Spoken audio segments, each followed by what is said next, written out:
ఒక పిల్లోడు అది ఒక రకమైన కటింగ్ వేసుకొని వచ్చాడు. గ్రౌండ్ ఫ్లోర్లో ఉన్నప్పుడు వాడు ఇక్కడ జుట్టు మొత్తం ఇటు 0 సైజ్ పెట్టాడు, ఇటు కూడా 0 సైజ్ పెట్టాడు. ఈ మధ్యలో జుట్టు ఉందో చూసారా, ఉడత సార్ల జుట్టు పెట్టాడు. ఉడత సార్లు. ఎవర్రా ఈ పిల్లోడు అని చూస్తే మనోడే. ఒక గుండి తీసి నా దగ్గరికి వచ్చి ప్రార్థన చేయండి అన్న అన్నాడు.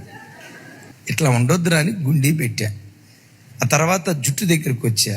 ఏమిరా ఉడత సార్లు ఉన్నట్టుంది, ఏమిరా అనే లోపే వాడు ముఖం పూర్తిగా మార్చాడు. వాడు కాస్త ఫీల్ అవుతున్నాడు, వద్దులే అని చెప్పి అంతటితో ఆపా. ఆడింటికి వెళ్ళిన తర్వాత వాళ్ళ అమ్మ వాళ్ళతో అంటాడంట, మమ్మీ వచ్చే ఆదివారం నుంచి మీ చర్చికి రాను. మీ చర్చి అంటే వింటారా, మనదంతా ఒకటే చర్చి కదా. అది ఒకప్పుడు మాట. ఈ ఆదివారం నుంచి మీ చర్చి వేరు, మా చర్చి వేరు అన్నాడంట. ఎందుకని అంత పెద్ద మాట అన్నావంటే ఆడన్నాడంట, అసలు అయ్యగారికి నా గుండె జోలు ఎందుకు, నా జుట్టు జోలు ఎందుకు, గుండీలు పైదాకా పెట్టుకోవాలని బైబిల్లో ఎక్కడైనా రాసిందా? రెఫరెన్స్ చూపించమని వాళ్ళ మమ్మీ కూర్చోబెట్టి, ఒరే మనకిచ్చిన కాపరి మందిరానికి వచ్చే బిడ్డలు గుండీలు ఎట్లా ఉన్నాయి, గుండీల మీద కూడా శ్రద్ధ పెట్టేవాడురా, బాధ్యత కలిగిన కాపరిరా.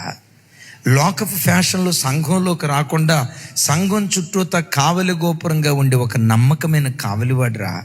వీళ్ళని గద్దిస్తే సంఘం మానేస్తారేమో, వీళ్ళు సంఘం మానేస్తే మనకు వచ్చే దశంభాగాలు రాకుండా ఆగిపోతాయేమో.